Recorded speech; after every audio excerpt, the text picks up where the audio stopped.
Yo, what's up, moi c'est Matt et bienvenue dans une nouvelle vidéo. J'espère que vous allez bien et aujourd'hui je vous parle des 4 nouveaux objectifs que Canon vient d'annoncer. Mais avant toute chose, si vous ne me connaissez pas encore, moi je m'appelle Mathieu alias Matt et sur cette chaîne je parle principalement de photos, d'astrophotos, de vidéos et de produits Canon. Donc s'il s'agit de sujets qui vous intéressent, je vous invite bien sûr à vous abonner, mettre la cloche et penser au pouce bleu. Sur ce, je vous propose de commencer sans plus attendre.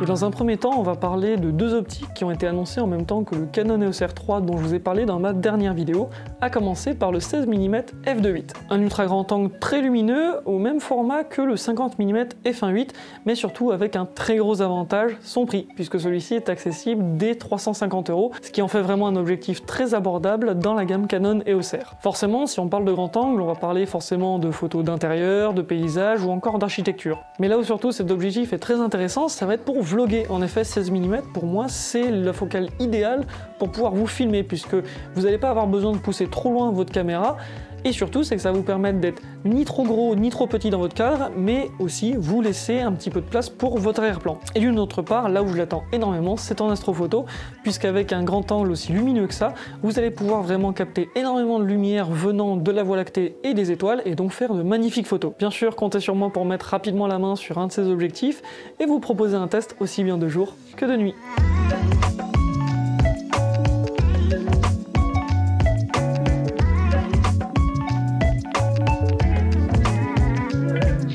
Et pour continuer, Canon a annoncé également un 100-400 f5.6 f8. Un téléobjectif orienté amateur à ouverture variable. Bien, je n'aime pas spécialement les objectifs à ouverture variable, je pense que celui-ci reste quand même assez intéressant, notamment pour ceux qui ont envie de tester la photo animalière ou encore la photo sportive en plein air. En effet, grâce à celui-ci, vous aurez quand même un objectif qui sera assez polyvalent, puisque vous avez quand même 300 mm de focale pour pouvoir vous amuser, mais surtout il vous permettra de découvrir ce type de photographie sans forcément débourser des 1000 et des 100, puisque cet objectif reste encore en dessous de la barre symbolique des 1000 €. En revanche, vu que celui-ci reste quand même un objectif très fermé et surtout qui se ferme à mesure que vous zoomez, je ne pourrais que vous conseiller de vraiment utiliser celui-ci dans des conditions lumineuses très importantes, sous peine de devoir rapidement monter vos ISO et rajouter pas mal de bruit à votre photo. En revanche, pour terminer, on va pouvoir noter deux points positifs, à savoir que ce dernier est stabilisé. J'ai envie de vous dire, pour ce type de focale, c'est quasi vital d'avoir un objectif stabilisé, mais surtout aussi au niveau du focus, celui est drivé par un moteur nano USM, ce qui vous permettra un focus précis et rapide.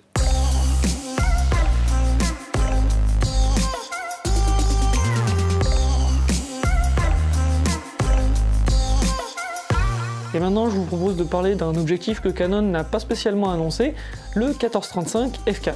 Vous l'aurez donc compris, on est en présence d'un zoom professionnel qui n'est autre que le petit frère du 15-35 f2.8. En soi, il n'y a pas grand chose à dire sur cette optique, mis à part que celui-ci gagne 1 mm et perd à peu près un stop de lumière puisque celui-ci est à f4 contre f2.8 pour son grand frère. En revanche, l'avantage de cet objectif se trouve aussi au niveau de son prix puisque celui-ci étant plus fermé, il est moins cher. En effet, en sélectionnant celui-ci par rapport à son grand frère, vous gagnerez environ 700 €. Après, au final, c'est à vous de voir si vous préférez économiser 700 € tout de suite et perdre un petit peu de luminosité, ou alors attendre un peu plus et prendre son grand frère et gagner en luminosité. Et comme le 16 mm, on parle ici d'un ultra grand angle, donc forcément de photos d'intérieur, de paysage ou encore d'architecture, voire même de vidéos.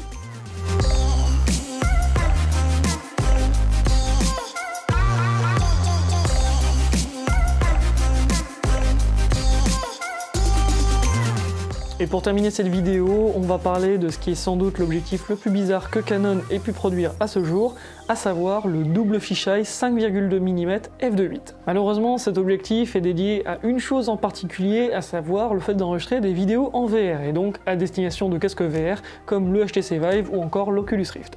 Mais là où cet objectif est vraiment très intéressant, c'est que celui-ci vous propose de faire de la vidéo VR avec un seul objectif. En effet, si vous ne le savez pas, pour faire de la vidéo VR, jusque-là, il vous fallait soit des caméras très spécialisées, ou alors à minima 2 caméras avec les deux mêmes optiques, sur lesquelles vous mettiez exactement les mêmes paramètres, ce qui au final vous donnait 2 fichiers qu'il fallait synchroniser en post-production.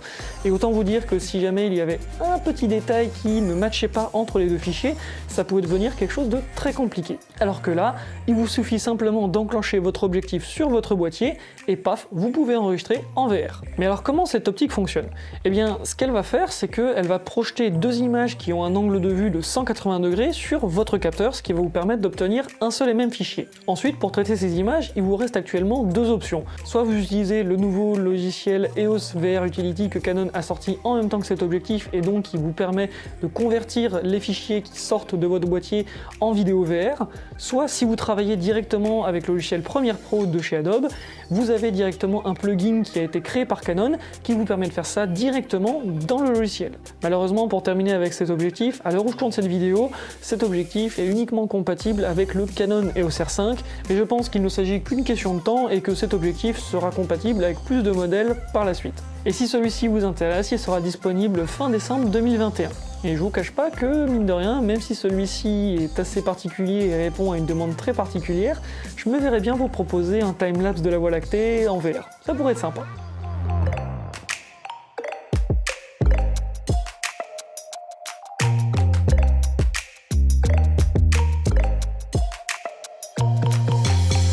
Bref, voilà qui termine cette vidéo, j'espère que celle-ci vous aura plu. Bien entendu, si ce n'est pas déjà fait, je vous invite à vous abonner, mettre la cloche et penser au pouce bleu. Et si bien sûr il vous reste des questions sur les objectifs dont j'ai parlé dans cette vidéo, ou encore que vous voulez que j'aborde certains sujets en particulier sur cette chaîne, je vous invite à me dire tout ça dans les commentaires. Sur ce, moi je vous retrouve dans une prochaine vidéo, c'était Matt, salut!